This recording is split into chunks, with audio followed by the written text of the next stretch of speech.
Hubble, bubble, toil, and a wee bit of trouble. Welcome to Moonsbury, a wee town with a big problem. You're the new chemist from the big city sent to heal, but nobody seems to like you. Let's just say that their last chemist left a bad taste in their mouths, and now it's up to you to turn things around. In Potion Permit, you'll dive into potion crafting, healing the locals, and facing off against enemies, all the while trying to win over the skeptical townsfolk. Get ready for combat, chemicals, and if you're a fan of Tetris like I am, you're going to absolutely love the potion puzzles. So far, this game seems to offer way more than just cozy vibes. So let's see if Potion Permit is just another cozy game or if it's brewing up something special. So, let's get started with the basics.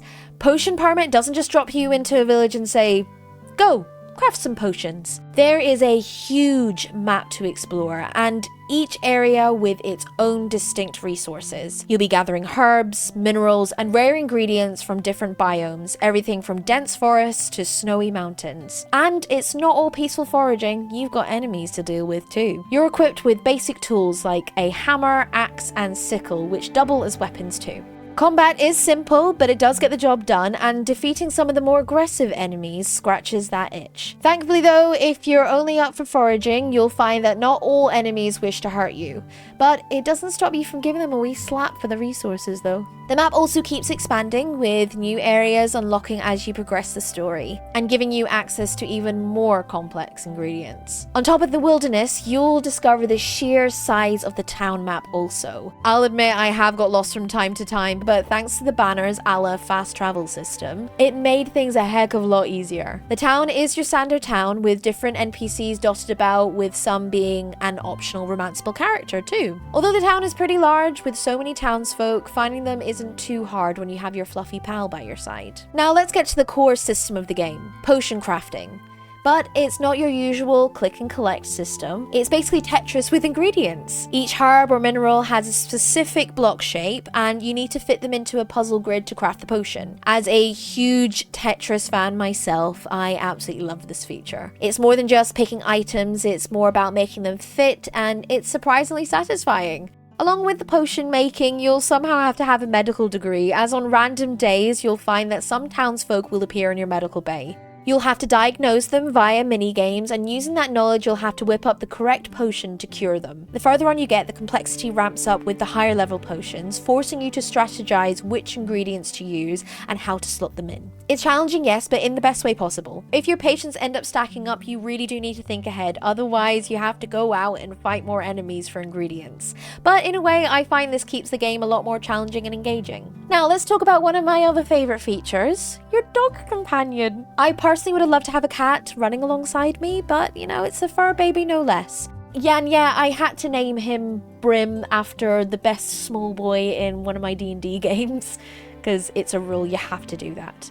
Not only is your dog adorable, but he's super helpful as well. Brim helps you find hidden ingredients and helps you find NPCs when you just can't find them yourself. The latter being especially helpful when you're doing companion quests. You can also take care of your dog, feeding and bonding with them, which makes your relationship stronger. It's really nice to have a wee companion running alongside me, and honestly, it's one of the most heartwarming parts of the game. Plus, it makes your solo journey in Moonsbury feel a lot less lonely. The only downside that I've been met with so far is that he's not really helpful in combat. In fact, he doesn't really do anything at all during those situations. As for the townspeople, they're not exactly thrilled to have you around at first, but as you heal more villagers and start to help the town, they'll start to warm up to you. Each relationship feels earned, and the gradual trust building adds a bit more to the game rather than just being some boring villagers with some fetch quests. Some villagers have their own stories too, and side quests that open up as you get closer to them. I'm not much for socializing or romancing in games such as these, but for some reason I had a huge urge to do so in Potion Permit. I must admit there are a couple of characters that I'm starting to lean towards, but I won't admit who. Now here's the thing, this isn't just another cozy, grindy game, not at all. Sure, that has some relaxing vibes, but there's enough challenge and variety to keep things interesting and on your toes. Whether you're diagnosing patients through mini games or brewing complex potions, the game constantly throws new mechanics at you to keep things fresh. The diagnosis mini games also add a layer of strategy that makes it more than just a crafting sim. Each time a patient comes in, you have to figure out what's wrong, which keeps the game more and more engaging. engaging each time. And once you diagnose them, it's time to head back to your lab or head out for more ingredients to then craft the perfect potion using those hard-earned ingredients. With each increase of difficulty and medal tiers, the mini games do change though. The exploration, combat, and potion crafting create a satisfying loop that doesn't feel like busy work. I must admit, if they didn't have the pass out at 2 AM feature, much like Stardew, I feel like my poor chemist would be working through the week. It's all part of the bigger picture. Whether you're unlocking new areas of the map, fighting other tough enemies, or gaining the trust of the townspeople, this balance between cozy and challenging makes Potion Permit stand out from other games in the genre. This game can easily be compared to games such as Stardew Valley, Littlewood, or even Moonlighter, but for some reason Potion Permit keeps my attention. So is Potion Permit worth the money and the time? Absolutely. If you're a fan of puzzle solving, crafting, light combat, and building relationships, this game offers a lot to love. For me, the Tetris-like potion crafting is the real star of the show, and I can't help but smile every time I pull off a tricky recipe. And let's not forget about Brim, my trusty little dog companion.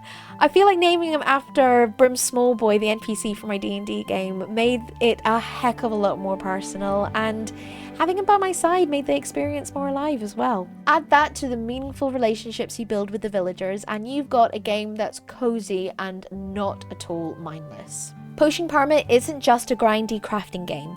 It's a thoughtful, well-rounded experience that offers plenty of challenge and heartwarming moments along the way. I definitely recommend giving this a try. So what do you think of Potion Permit? Let us know in the comments below, and maybe you can suggest other town sims that I might like. I can check them out then.